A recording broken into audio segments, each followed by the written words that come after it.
قال الملک انی ارا سبع بقرات سمان. ایک دن بادشاہ سلامت صبح بیدار ہوئے. بادشاہ تو غیر مسلم تھا لیکن قرآن سے پتہ چلتا ہے کچھ تھا, کچھ صحیح آدمی تھا, کچھ دو نمبر نہیں تھا, کچھ جسے کہتے ہیں نا پنجابی میں بندے دا پتر تھا. ٹھیک ہے. تو وہ جب صبح بیدار ہوا تو اس کو عجیب خواب آیا رات کو. تو بعض خواب ایسے ہوتے ہیں نا, انسان کی چھٹی حس کہہ رہی ہوتی ہے کہ یہ جھوٹا خواب نہیں ہے. تو خواب اس کو آیا, اس کو لگا کہ چھٹی حس نے کہا یار یہ بڑا عجیب خواب ہے. اس نے کیا کیا, اپنے سارے درباریوں کو جمع کیا اور کہا انی ارا سبع بقرات سمان. میں نے دیکھا 7 موٹی موٹی گائیں یاکلہن سبع عجاف, انہیں 7 دبلی دبلی گائیں کھا رہی ہیں. وسبع سنبلات خضر, اور 7 ہرے خوشے جو گندم کے نہیں ہوتے ان کو 7 سوکھے خوشے کھا کے ختم کر رہے ہیں. یا ایھا الملأ افتونی فی رؤیایا, اے میرے درباریوں بڑے لوگوں میرے اس خواب کی تعبیر بتاؤ اگر تم تعبیر بتا سکتے ہو. انسان کی عادت ہے جو چیز نہیں آتی نا, کم بخت کبھی منہ سے یہ نہیں پھوٹے گا کہ مجھے نہیں پتا.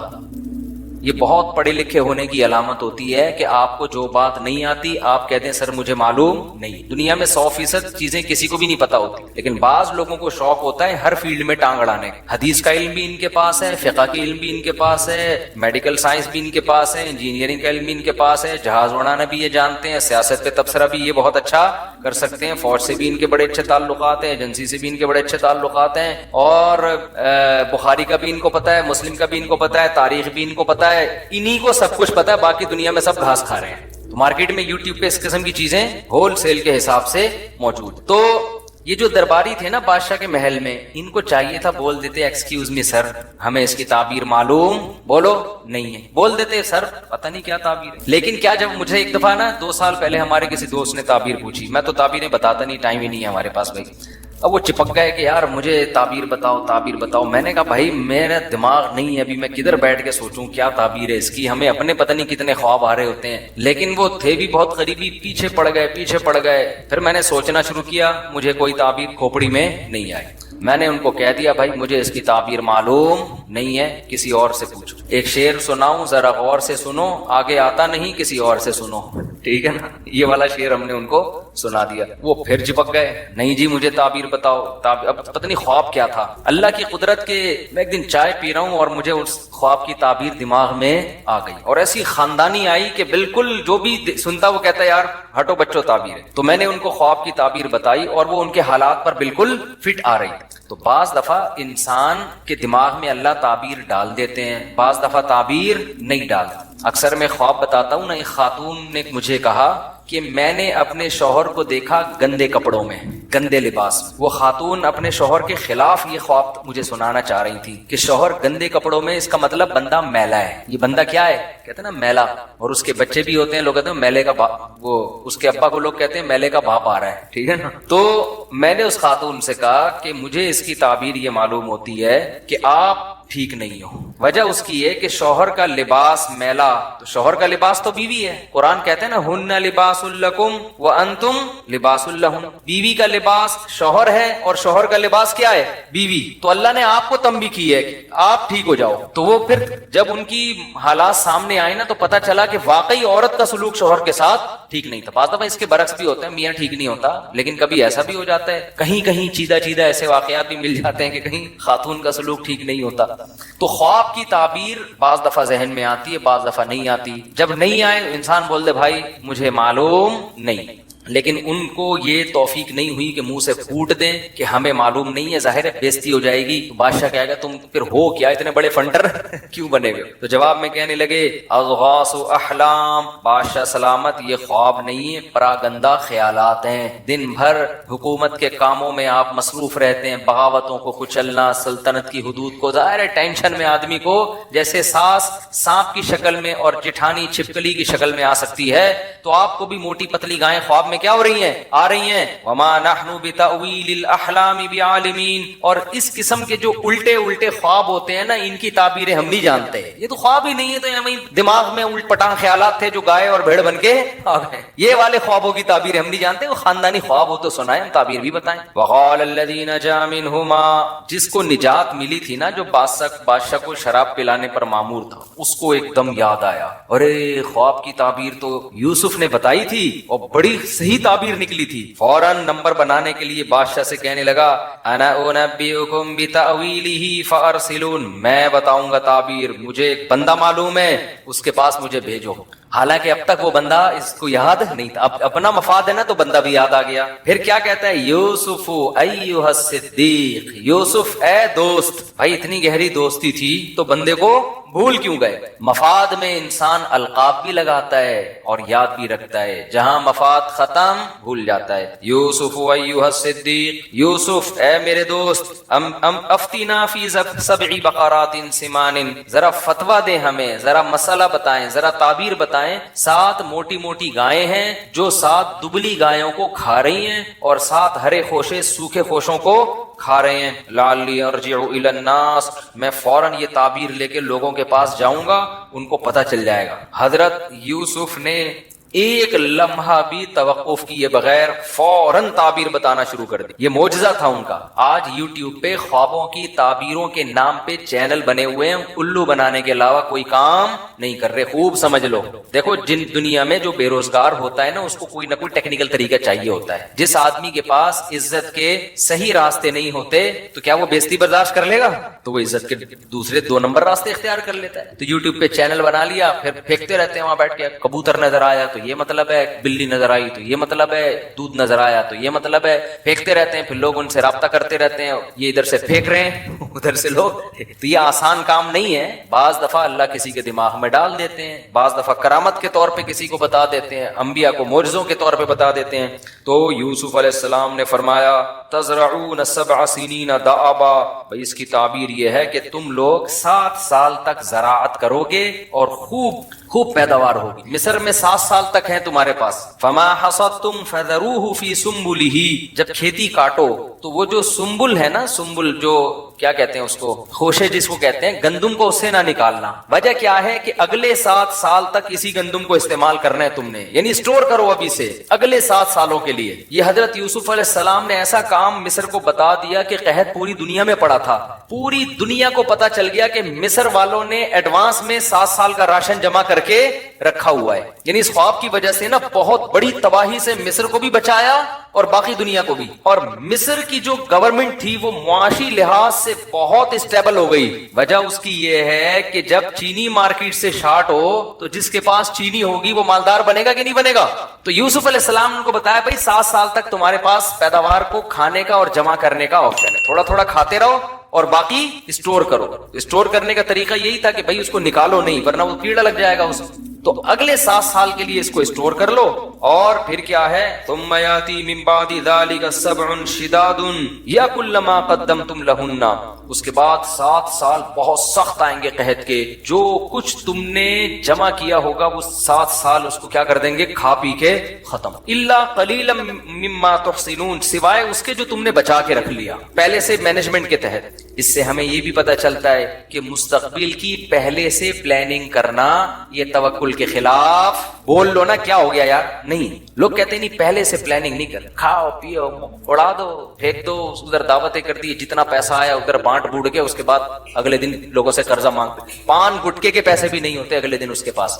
اس لیے قرآن نے کہا کہ نہ اپنا ہاتھ اتنا پھیلاؤ کہ کل بھیک مانگنی پڑے، اور نہ اتنا تنگ کر دو کہ کنجوس لوگ کہنا شروع کر دیں تمہیں. اس لیے اعتدال والا راستہ. تو یوسف علیہ السلام نے کیا کیا بھائی، ان کو یہ بتایا.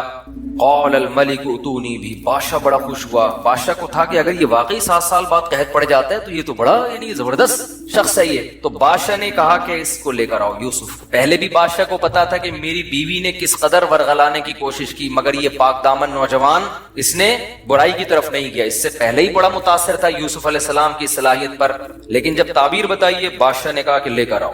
تو قرآن کہہ رہا ہے فلما جاءہ الرسول، جب قاصد آیا نا کہ چلو جی آپ کی رہائی کا فیصلہ ہوا ہے، بادشاہ نے آپ کو بلایا ہے. قال ارجع، یوسف علیہ السلام نے کہا نا نا نا، ارجع الی ربک، بادشاہ کے پاس جاؤ، فاسألہ، اور بادشاہ سے پوچھو، ما بال النسوۃ اللاتی قطعن ایدیہن، جن عورتوں نے مجھے دیکھ کر اپنے ہاتھ کاٹ ڈالے تھے، ان سے پہلے میری صفائی کی بات کرو. پہلے پوچھو غلطی پر کون تھا، میں تھا یا وہ تھی؟ کیا میں نے کسی کو برائی سے کسی کی طرف دیکھا؟ پہلے میری یہ پوزیشن واضح ہونی چاہیے، کیونکہ لوگ میں کنفیوژن تو ہو گئی تھی نا، کچھ کہہ رہا تھا یہ صحیح ہے، کچھ کہہ رہا تھے وہ صحیح ہے. تو یوسف علیہ السلام کو یہ بات معلوم تھی کہ میں اللہ کا پیغمبر ہوں، میں نے دعوت کا کام کرنا ہے. اگر میرے کردار مشکوک ہو گیا تو لوگ میری بات نہیں سنیں گے. یہاں بھی دیکھیں ویژن کو ترجیح دی جا رہی ہے رہائی پر. نہیں آئی بات سمجھ؟ حالانکہ اس کا خطرہ تھا کہ بادشاہ بولتے جاؤ پھر میں رہائی نہیں کر رہا. یہ تو اسی بات کو لے کے بیٹھے ہوئے ابھی تک، میں کیا اپنی بیوی کی بدنامی کروں میں لوگوں کے سامنے؟ سمجھ میں نہیں آ رہی ہر بات. کہہ سکتا تھا نا بادشاہ کہ بھائی واپس جاؤ پھر وہیں رہ لو، ہم تو نہیں، بس کنفیوژن میں ہی رہنے دو تاکہ میری عزت رہے. یوسف علیہ السلام کو پتا تھا کہ بھائی میں نے دین کی دعوت دینی ہے، میں یہ سب کچھ دنیا کے لیے نہیں کر رہا، تو میرے کردار پہ اگر انگلی اٹھے گی تو میری دعوت میں جان نہیں رہے گی. اس لیے یوسف علیہ السلام نے فرمایا جاؤ جاؤ جاؤ، پہلے جا کے بولو میری برات کا اعلان کرے. پہلے عورتیں بتائیں جمع ہو کے کہ یوسف صحیح تھے، ہم کیا تھے، ہم غلط تھے. نبی صلی اللہ علیہ وسلم کی تواضع ہے. آپ نے فرمایا کہ صحیح حدیث ہے کہ یوسف کا صبر تھا. حدیث کا مفہوم ہے کہ جیل سے قیدی بلانے کے لیے آیا اور نہیں گئے. آپ صلی اللہ علیہ وسلم نے فرمایا میں اگر ہوتا تو چلا جاتا. یہ تواضع تھی نبی صلی اللہ علیہ وسلم کی کہ یعنی ایسے موقع پہ ہر آدمی یہی کرتا ہے، بھائی پہلے جیل سے نکلو، یہ چیزیں بعد میں نمٹاتے رہیں گے بیٹھ کے، کون صحیح تھا کون غلط تھا. لیکن یوسف علیہ السلام کو یہ خطرہ تھا کہ بعد میں ہو سکتا ہے بادشاہ اس کو زیادہ ویلیو نہ دے. جب رہائی ہو گئی، تعبیر بتا دی، کہہ گیا بس پھر نہیں، ابھی تو میں بادشاہ کی ضرورت ہوں، ابھی جو کام کروا سکتے ہو کروا لو. اس سے خوب سمجھ لو، بہت اہم پوائنٹ کی بات ہے نوٹ کرنے کی. کچھ علماء حکومت سے ملتے ہیں اپنے فائدے کے لیے، کچھ ملتے ہیں قوم کے فائدے کے لیے. تو دونوں طرح کے علماء میں فرق کرنا ضروری ہے. ہم ہر طرح کے عالم پر تہمت لگا دیتے ہیں کہ یہ سرکاری ملا ہے، یہ آرمی کے آفیسر سے مل رہا ہے، یہ وزیر اعظم سے مل رہا ہے، یہ صدر سے مل رہا ہے. یوسف علیہ السلام بھی تو بادشاہ سے مل رہے تھے نا جا کے. بادشاہ نے جب بلایا محل میں، یوسف علیہ السلام کیسے جا، میں کوئی سرکاری لوگوں سے تھوڑی ملتا ہوں، مجھے رہا کرو بس چھوڑ دو. تعبیر بتانی تھی بتا دی، چلو. نہیں نہیں نہیں، یوسف علیہ السلام جانتے ہیں بادشاہ کے پاس رہ کے جو کام ہو سکتا ہے وہ گلی محلوں میں نہیں ہو سکتا. تو موقع ہاتھ سے جانے نہیں دینا چاہیے. تو اس لیے کسی عالم کو اگر کوئی حاکم دعوت دے بلائے اور وہ عالم سمجھتے ہیں کہ اس سے تعلقات سے ملک کو فائدہ ہوگا، تو ایسا عالم اگر اس حاکم کے پاس نہیں جاتا تو گناہ کا خطرہ ہے. اور آج میڈیا پہ آپ کا جو لیڈر ہے وہ کتنے بڑے آدمی سے ملے اس کی تعویل کرتے ہیں. قوم کے وسیع تر مفاد میں حضرت نے حضرت سے ملاقات کی، لیکن آپ جس سے آپ کو دشمنی ہے وہ کسی چھوٹے افسر سے بھی ملے گا. ہم تو پہلے ہی کہتے تھے فوج کا پٹھو ہے، تمہارے والے جو مرضی کرتے رہے، نہ وہ فوج کے پٹھو، نہ وہ ایجنسیوں کے پٹھو، نہ وہ امریکہ کے غلام. اور تمہارے اگینسٹ اگر کوئی ہو تو وہ کسی سے بھی ملے اس پہ الزام. یہ مارکیٹ میں ہول سیل کے حساب سے چل رہا ہے. ہاں ایسے بھی لوگ ہیں جو واقعی سرکاری ملا ہیں، وہ گورنمنٹ سے ملتے ہیں اپنے فائدے کے لیے، لوگوں کے فائدے کے لیے نہیں. تو عام طور پہ فرق کیسے ہو سکتا ہے؟ دیکھو کون پیسے لے رہا ہے اور کون الٹا خرچ کر رہا ہے. ہم ایسے علماء کو جانتے ہیں جو افسروں سے ملتے ہیں ان کو ہدیے دیتے ہیں الٹا. وہ افسر بھی حیران ہوتے ہیں کہ یار یہ مولانا ہو کے ہم کو الٹا ہدیہ دے رہا ہے. وہ الٹا ان پہ خرچ کر رہے ہوتے ہیں. اور ایسے بھی ہوتے ہیں کہ وہاں سے چھپڑ میں لفافے لے رہے ہوتے ہیں. تو ہر طرح کی چیز مارکیٹ میں آپ کو ملے گی. سب کو ایک لاٹھی سے نہیں آنکنا چاہیے. تو یوسف علیہ السلام کیا کہہ رہے ہیں؟ اپنے لیے نہیں لوگوں کے لیے کہ میں جب دعوت دوں گا میری پوزیشن واضح ہونی چاہیے. کہنے لگے جاؤ اس کو جا کے بولو ما خطبکن اذا راوتن یوسف عن نفسی. عورتوں کو جمع کر کے پوچھو کہ اس میں غلطی پر کون تھا. بادشاہ نے جمع کیے سب عورتوں کو، بھائی ایک بیان ریکارڈ کرواؤ، ٹھیک ہے نا. یوسف آنے کے لیے تیار نہیں ہے جب تک صفائی بیان نہ ہو. ان عورتوں نے کہا الآن حس حس الحق. بادشاہ کی بیوی زلیخا نے کہا اب اللہ نے حق کو واضح کر دیا ہے. ہم کتنے الزام لگائیں دوسرے پر، لیکن اللہ نے اس نوجوان کی پوزیشن کو صاف کرنا تھا. اب حق واضح ہو چکا ہے، اب ہم دو نمبری کریں گے کوئی فائدہ نہیں ہے. انا راودتہ عن نفسی، میں نے اس کو برائی کی دعوت دی تھی. انہ لمن الصادقین، وہ سچ بول رہا ہے، اس نے میری طرف گناہ کا ارادہ نہیں کیا. یوسف علیہ السلام نے اب اتنی اپنی پوزیشن واضح کروائی ہے تو اس میں تکبر کا عنصر ہو سکتا تھا نا؟ نہیں. یہی بات سمجھ بھائی. ایک آدمی بار بار کہہ رہا ہے میں ٹھیک ہوں، میں ٹھیک ہوں، میں بالکل صحیح ہوں، میں بالکل صحیح ہوں، تو ہم کہتے ہیں نا بھائی تو کیا ہو گیا یار، اگر تو غلط بھی ہے تو توبہ استغفار کر لے. اتنا کیوں اپنے آپ کو ثابت کر رہے ہیں کہ میں ٹھیک ہوں، میں غلط ہو ہی نہیں سکتا؟ اس میں ایک قسم کا تکبر کا عنصر ہے نا. نہیں آ رہی سمجھ میں تو بتا دے بھائی. ہے نا تھوڑا سا اپنی، جو بعض لوگ ہر موقع پہ اپنی کلیریفیکیشن جو ہے نا وہ اپنے بارے میں کرتے ہی رہتے ہیں، وضاحتی بیانات ہر 2 دن میں آتے رہیں گے، تو اس سے بھی لگتا ہے کہ اوور ہونے کی کوشش کر رہا ہے ایک آدمی. تو حضرت یوسف علیہ السلام پر یہ جو اتنی صفائی پیش کر رہے ہیں کہ جیل سے باہر نہیں نکلوں گا، پہلے یہ پتا چل جائے کہ ان میں غلط، میں صحیح ہوں، یہ میں غلط نہیں ہوں. تو حضرت یوسف اس کی وجہ بیان کر رہے ہیں. ذالک لیعلم انی لم اخلہ بالغیب، فرمایا کہ میں جو اپنے آپ کو اتنا صاف ستھرا ثابت کرنے کی کوشش کر رہا ہوں، شو مارنا یا ریاکاری کے لیے نہیں، بادشاہ کو پتا چل جائے کہ میں نے اس کی غیر موجودگی میں اس کے ساتھ خیانت نہیں کی ہے. ورنہ وہ کہہ سکتا ہے کہ میں نے اپنے محل میں رکھا اور معاذ اللہ میری ہی زوجہ پر نظریں ڈال کے بیٹھ گیا. یہ پوزیشن میری واضح ہونی چاہیے.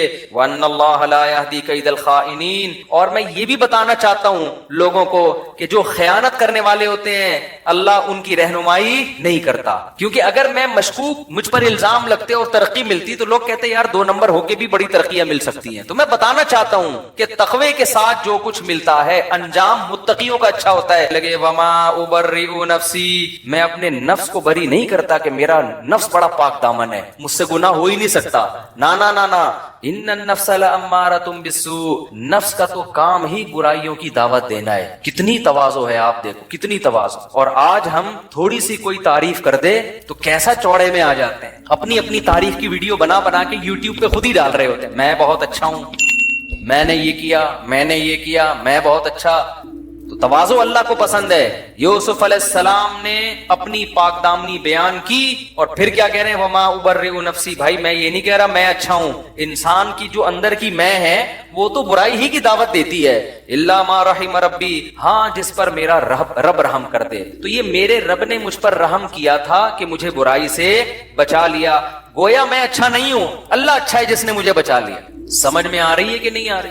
آج ہمارے والد صاحب ایک بڑی اچھی بات کیا کرتے تھے کہ آج ایک آدمی اگر تھوڑا سا ذکر اذکار شروع کرتے نا، تھوڑا سا تہجد میں رونے کی توفیق مل جائے تو اس کو اپنے بارے میں یہ وہم ہونے لگتا ہے کہ امام مہدی میں ہی، کہ جو آخر وقت میں امام مہدی آئیں گے نا، شاید یہ کون ہے، چانسز ہیں کہ شاید میں ہی. کیونکہ اتنا نیک آج کل مارکیٹ میں ہوتا نہیں ہے کہ تہجد پڑھ کے رو رہا ہے. تو کبھی آنسو آ جائے نا تو انسان یہ سمجھ رہتا ہے. اور ایسا ہوا بھی. ہمارے والد صاحب نے بتایا مسجد میں ایک بندہ بیٹھا رہتا تھا، صبح شام ذکر کرتا تھا. کہتے ہیں ایک دن میرے پاس آیا، میرے والد صاحب کا نام تھا مسعود صاحب. کہنے لگا حافظ مسعود صاحب ایک بات کرنی ہے آپ سے. میرے والد صاحب کہتے ہیں، میں نے کہا جی بتاؤ بیٹا. کہنے لگے چھپ کے نا چھاؤں میں لے جا کے کہنے لگا مجھے لگ رہا ہے کہ شاید امام مہدی میں ہی. تو والد صاحب کہتے ہیں میں نے اس سے کہا بیٹا یہ بات مجھے بتائیے، میرے علاوہ کسی اور کو نہیں بتا. کوئی بھروسہ نہیں ہے کوئی بندہ پیل کے نہ چلائے. یہ تو میں اپنی طرف سے الفاظ استعمال کر رہا ہوں، کوئی مار مور نہ دے. کہہ رہے ہیں اس کو میں نے سیدھا کر لیا تو انسان کا بچہ بن گیا. ورنہ ہوتا کیا ہے، آدمی کہتا ہے چل تو امام مہدی اور میں تیرا اسسٹنٹ، ٹھیک ہے نا، مل کے دکان چلاتے ہیں. وقال الملک اتونی به استخلص لنفسی. جب بادشاہ نے یہ باتیں سنی ہے نا یوسف علیہ السلام کے پاک دامن بھی ہیں اور شو بھی نہیں مار رہے، یہ کہہ رہے ہیں کہ یہ میرا کمال نہیں ہے، کس کا کمال ہے؟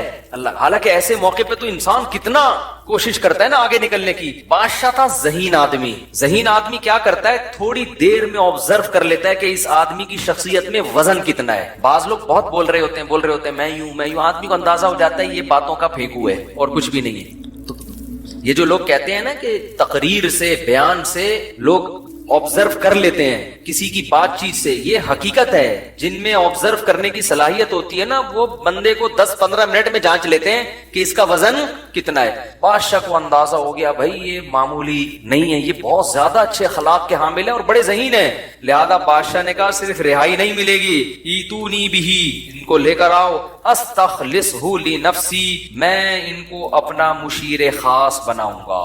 یہ میں نے جو مسٹنڈے بٹھائے ہوئے ہیں نا مشورے کے لیے، جن کو خواب کی تعبیر آتی نہیں ہے اور بول رہے ہیں کہ الٹی باتیں ہمیں نہیں پتا، یہ مسٹنڈے مارکیٹ سے کیا ہوں گے، اب یہ مروائیں گے مجھے. ٹھیک ہے یہ بھی رہیں گے وزیر، ان کو عہدے رہیں گے، لیکن جو میرا خاص مشیر ہوگا وہ کون ہوگا، وہ یوسف ہوگا. مجھے ایسے لوگ چاہیے. تو فلما کلمہ، جب یوسف کو بلایا علیہ السلام کو اور بادشاہ نے مزید کلام کیا، بات چیت کی، اور بادشاہ کے دل میں آپ کی قدر بڑھی اور کہا انک الیوم لدینا مکین امین، آپ میرے مشیر خاص ہی نہیں ہیں بلکہ آپ کو میرے پاس ایک زبردست ٹھکانہ ملے گا، اور میں اب آپ پر اعتماد کروں گا، حکومتی معاملات میں کیا کروں گا، آپ امین بھی ہیں میرے۔ دیکھو حضرت یوسف علیہ السلام نے اس موقع پہ نہیں کہا کہ بادشاہوں کے ٹکڑوں کے محتاج نہیں ہیں، آپ مجھے خانقاہ بنا کے دے دو، میں وہاں اللہ اللہ کیا کروں گا، اور بادشاہ بھی کافر کے بچے، تو اپنی شکل تو دیکھ ایسے کہہ سکتے تھے نا، تو بت پرست آدمی ہے، پوری قوم کو بت پرستی پہ ڈالا ہوا ہے، کافر جو نہ مانے، جو تجھے کافر نہ مانے وہ بھی کافر، اور بتوں کی عبادت کرتا ہے بیٹھ کے اور باتیں کر رہا ہے، کچھ بھی نہیں بھائی، گراؤنڈ ریئلٹی کے حساب، یہ تو ویسے بھی کسی عام کافر کو بھی بولیں گے تو دین کے قریب آنے کے بجائے کیا ہو جائے گا، دور ہو جائے گا۔ تو ہر جگہ کا ایک مقام ہے۔ یوسف علیہ السلام کو جب اس نے کہا کہ آپ کے پاس آج، آپ کے لیے ہمارے پاس آج سے بہت اچھا ٹھکانہ، شکر ہے ہم لوگ اس وقت مصر میں نہیں تھے، ورنہ کوئی بھروسہ نہیں ہے، معاذ اللہ یوسف علیہ السلام کو بھی نہیں چھوڑنا تھا قوم نے، الزامات لگانے تھے، کافر بادشاہ سے مل رہے ہیں، کافر بادشاہ بلا رہے تو جا کے بیٹھ رہے ہیں، کافر بادشاہ عہدے دے رہے ہیں تو قبول کر رہے ہیں، تو اپنے آپ کو نہ سوچیں ہم کدھر کو جا رہے ہیں۔ جب یوسف علیہ السلام نے دیکھا کہ بادشاہ سلامت بھی فارم میں آئے ہوئے ہیں بھائی، مسلسل تعریفوں پہ تعریفیں اور کہہ رہے ہیں آپ کا ہمارے پاس ٹھکانہ ہے، تو یوسف علیہ السلام نے خود سے وزارت کی پیشکش کی کہ بھائی تو جو مبہم باتیں کر رہا ہے نا کہ آج سے مشیر خاص اور ٹھکانہ، تو میں آپ کو بتاتا ہوں مجھے عہدہ کیا چاہیے۔ یوسف علیہ السلام اصل میں جانتے تھے کہ فیوچر میں جب قحط پڑے گا تو آپ کو پتا ہے جب ملک کی معیشت ڈاؤن ہو، بارشیں بند، پیداوار زیرو ہو جائے، تو سب سے زیادہ ویلیو وزیر معیشت کی ہوتی ہے۔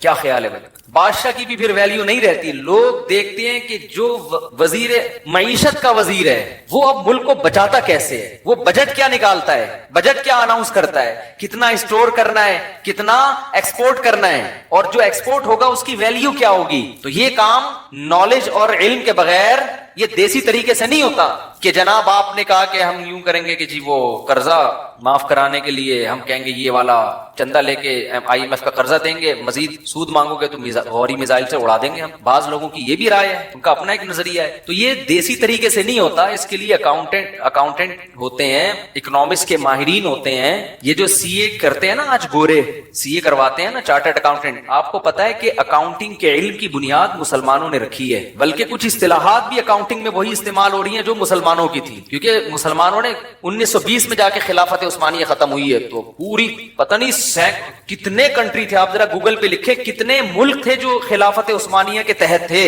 تو اتنی بڑی دنیا کو سنبھالنا 700-800 بلکہ 1000 سال سے زیادہ عرصہ ہو چکا تھا، یہ دیسی طریقے سے ممکن نہیں ہے، تو بڑے بڑے سائنسدان تھے مسلمانوں کے پاس، تو یہ علم کی بنیاد مسلمانوں، اور اکاؤنٹنگ کے علم کی تو ویلیو قرآن سے بھی پتہ چلتی ہے، قرآن نے مالی معاملات کو لکھنے پڑھنے کا اور کیلکولیٹ کرنے کا حکم دیا ہے۔ تو یوسف علیہ السلام نے دیکھا کہ بھئی بادشاہ سلامت آئے ہوئے ہیں فارم میں اور مجھے عہدہ دینا چاہتے ہیں، خود پیشکش کی کہ آپ مجھے وزیر خزانہ بنا دیں، کیوں؟ انی حفیظ علیم، وزیر خزانہ میں 2 کوالٹی کا ہونا ضروری ہے، ایک تو یہ کہ اس کے پاس اکنامکس کا علم ہو، معیشت کا علم ہو، یہ گاڈ گفٹڈ علم اللہ نے مجھے دیا ہوا ہے معجزاتی طور پر۔ دوسری بات یہ کہ وزیر خزانہ ایماندار ہو، خزانے کو اس سے محفوظ کیسے کرے آدمی، ہمارے ہاں وزیر خزانہ سے جتنا خزانے کو خطرہ ہوتا ہے ڈاکوؤں سے اتنا خطرہ نہیں ہوتا، ٹھیک ہے نا؟ تو میں امین بھی ہوں، میں اس خزانے میں 1 روپے کی بھی خیانت نہیں کروں گا۔ قرآن کہتا ہے یوسف علیہ السلام کا ویژن تھا نا، دیکھو ہر فیصلہ کر رہے ہیں، یہ نہیں اس لیے نہیں وزیر خزانہ بننے کی میری تنخواہ ہوگی پھر یہ گاڑیوں میں گھوموں گا، ان کو پتا ہے بھائی وزیر خزانہ بننے کے بعد ہی مصر کی حکومت میرے پاس آ سکتی ہے اور میں یہاں دعوت کا کام کر سکتا ہوں۔ آج بعض لوگ کیا کرتے ہیں، مدرسوں کی ضرورت اپنی جگہ، مسجدوں کی ضرورت اپنی جگہ، لیکن ہر دین کا کام مسجد اور مدرسے سے نہیں ہوتا۔ میں لوگوں سے کہتا ہوں مدرسے بھی ہیں، ان کی بھی کوشش کرو، ان کو مالی تعاون کرو، لیکن اب اسکولوں میں محنت کرو۔ ہماری جو کریم تیار ہو رہی ہے، جو پیک کے اداروں میں لوگ جا رہے ہیں، وہ مدرسوں سے نہیں بلکہ اسکول سے جا رہے ہیں، تو اب اسلامی اسکول کو زیادہ فوکس کرنے کی ضرورت ہے۔ ایسے اچھے اسکول بناؤ کہ تعلیم بہت معیاری ہو، اور ماحول ان کا اسلامی ہو. وہاں سے جب بچے نکل کے جائیں تو اچھے اچھے عہدوں پہ جائیں, کیونکہ بہت سارے کام عہدوں سے ہوتے ہیں, ہر کام مولوی بننے سے نہیں ہوتا. مولویوں کی ضرورت اپنی جگہ ہے, لیکن ضرورت اچھے سائنسدانوں کی بھی ہے, اچھے فوجیوں کی بھی ہے, اچھے ججوں کی بھی ہے. اگر صرف مولویوں کے پاس ہی دین ہوگا تو آپ دیکھ لو نا, ادھر مولوی فتوا دے رہے ہیں کہ خلا کلعدم ہے, جج کیا کہہ رہے ہیں, خلا ہو گیا. لوگ سن کس کی رہے ہیں؟ ججوں کی سن رہے ہیں. اتنے کیسز ہر ہفتے عدالتی خلا کے وہ عورتیں خلا لے کے شادیاں کر رہی ہیں, وہ زنا ہو رہا ہے, وہ نکاح تھوڑی ہے. طلاق کا اختیار تو قرآن میں صاف طور پر ہے کہ جج کے پاس نہیں ہے, شوہر کے پاس ہے, مگر دے مار 4.5 ڈگریوں پہ ڈگریاں جا رہی ہیں خلا کی. تو اگر ججز جب تک دین کا علم رکھنے والے نہیں ہوں گے, اسمبلیوں میں لوگ دین کا علم رکھنے والے نہیں پہنچیں گے, اس وقت تک ملک میں صحیح معنوں میں تبدیلی نہیں ہو سکتی. تو جلدی سے چلتا ہوں میں آگے. یوسف علیہ السلام نے کہا مجھے آپ وزیر خزانہ بنا دیں. اس سے پتہ چلتا ہے کہ وزیر بننے کی کوشش کرنا, آرمی میں اچھا آفیسر بننے کی کوشش کرنا, کسی اچھے عہدے تک جانے کی کوشش کرنا, یہ دنیا پرست ہونے کی علامت نہیں ہے. ہاں, ویژن آپ کا اچھا ہونا چاہیے. سمجھتے ہو گے نہیں سمجھتے؟ ہمارے یہاں دیکھ لو, جو دین پہ چلتا ہے سب سے بڑا مہنچو وہی ہوتا ہے, گھر میں پڑا رہتا ہے. ایک صاحب نے کہا کہ میں روزہ رکھ کے فجر کے بعد سوتا ہوں, ظہر میں اٹھ کے ظہر پڑھ کے پھر سو جاتا ہوں, عصر میں اٹھ کے عصر پڑھ کے پھر سو کے افطار کرتا ہوں, میرا روزہ تو نہیں خراب ہوگا. تو روزہ تو ہو گیا آپ کا, یہ بھوکے پیاسے تو رہ لیا آپ, لیکن یہ کوئی لائف اسٹائل ہے یار؟ یہ کیا کرے گا بندہ دنیا میں بیٹھ. اچھا بھائی خیر, تو وَكَذَلِكَ مَكَّنَّا لِيُوسُفَ فِي الْأَرْضِ, قرآن کہتا ہے اس طرح ہم نے یوسف کو زمین میں ٹھکانہ دے دیا. يَتَبَوَّأُ مِنْهَا حَيْثُ يَشَاءُ, اور ایسی پاورفل حکومت آ گئی کہ مصر میں جہاں چاہیں ٹھکانہ بنائیں, پورا مصر ان کے کنٹرول میں آ گیا. نُصِيبُ بِرَحْمَتِنَا مَن نَشَاءُ, ہم جس کو چاہتے ہیں اپنی رحمت پہنچاتے ہیں. وَلَا نُضِيعُ أَجْرَ الْمُحْسِنِينَ, جو سب سے بہترین آیت کہ ہم اچھے عمل کرنے والوں کے اجر کو ضائع نہیں کرتے. کیا مطلب؟ آپ اچھا کر رہے ہو سکتا ہے ابھی آپ کے ساتھ خراب ہو, لیکن رزلٹ آپ کے حق میں ہوگا. سمجھتے ہو؟ وَلَأَجْرُ الْآخِرَةِ خَيْرٌ, اللہ فرماتے ہیں تو دنیا کا اجر ہے, آخرت کا اس سے بھی بہتر ہے. داڑھی والوں کے بہت خلاف تھے اور تبلیغ والوں کے بہت خلاف. تو وہ کہنے لگے ایک دن کہ یار وہ میں نے ہمارے پڑوس میں ایک واقعہ دیکھا ہے, پنجاب کی بات کر رہے تھے کہ وہاں ایک صاحب ہیں جو صبح آفس میں ہوتے ہیں, تو ان کی وائف کے کسی سے غلط تعلقات ہیں. تو وہ صاحب روزانہ گھر میں بھی آتے ہیں اور لوگ دیکھ بھی رہے ہیں. پھر یہ کہنے لگے کہ یہ برا ہے, یہ غلط ہو رہا ہے, اس خاتون کو ایسا نہیں کرنا چاہیے. تو میں نے ان سے پوچھا کیوں نہیں کرنا چاہیے؟ کرنا تو واقعی نہیں چاہیے, لیکن اس کی وجہ کیا ہے؟ یعنی میں نے ان سے پوچھا کہ آپ یہ کہہ رہے ہیں کہ وہ خاتون غلط کر رہی ہیں, اپنے شوہر موجود نہیں ہیں, اور یہ نہیں کہ وہ کوئی ناجائز تعلقات کا انہوں نے کہا, بس یہ کہ اتنا کلوز کیوں ہے کوئی غیر مرد کہ شوہر کی غیر موجودگی میں وہ گھر میں جا رہا ہے اور فری ہو رہا ہے اور لوگ دیکھ بھی رہے ہیں. تو وہ کہنے لگے یہ غلط, وہ خاتون غلط کر رہی ہیں. چونکہ ذرا لبرل ہیں وہ, تو میں نے ان سے پوچھا کہ وہ غلط کیوں کر رہی ہیں. بات آ رہی ہے سمجھ میں؟ یعنی آپ کو یہ برا کیوں لگ رہا ہے؟ انہوں نے کہا یہ اس لیے غلط ہے کہ سوسائٹی اس چیز کو پسند نہیں کرتی. سوسائٹی اس چیز کو پسند نہیں کرتی. یعنی جب ایک چیز سوسائٹی میں ہمارا معاشرہ اس کو قبول نہیں کرتا ہے تو یہ چیز کیا ہے ایکچولی, یہ کیا ہے؟ غلط. میں نے کہا اس کا مطلب یہ ہوا کہ اگر سوسائٹی اس چیز کو غلط سمجھنا چھوڑ دے تو پھر یہی چیز کیا ہو جائے گی؟ بول لو یار, صحیح ہو جائے گی. کیا خیال ہے بھائی؟ یعنی آپ کے ہاں کسی چیز کو اچھا یا برا کہنے کا جو کرائیٹیریا ہے, جو معیار ہے, وہ کیا ہے؟ سوسائٹی. گوروں کے ہاں اتنا زیادہ شاید برا نہیں سمجھا جاتا ہوگا, تو ان کے ہاں تھوڑا, اور بعض کلچر ایسے شاید ہوں, مجھے نہیں پتا, کہ وہ بالکل ہی برا نہ سمجھتے ہوں. تو اس کا مطلب کیا ہے کہ سوسائٹی فیصلہ کرے گی کہ کیا صحیح ہے اور کیا غلط. یہ بہت اہم بات آپ کو بتا رہا ہوں, اللہ کرے یہ کسی طرح دماغ میں اتر جائے, کسی طرح ذہن میں اتر جائے. انسان بن کے زندگی گزارنا, اس کے لیے بہت سارے کانسیپٹ کلیئر ہونا ضروری ہے, ورنہ آپ انسان نہیں بن سکتے. آپ کو معاشرہ گمراہ کر دے گا, معاشرہ آپ کو تباہی بربادی کی طرف لے جائے گا, جو کہ جا رہا ہے اور آپ کو پتہ بھی نہیں چل رہا. تو میں نے ان سے یہ کہا, کیونکہ وہ اسلام کا تو نام نہیں لیتے نا, اگر وہ کہتے چونکہ قرآن و سنت کی روح سے یہ غلط ہے,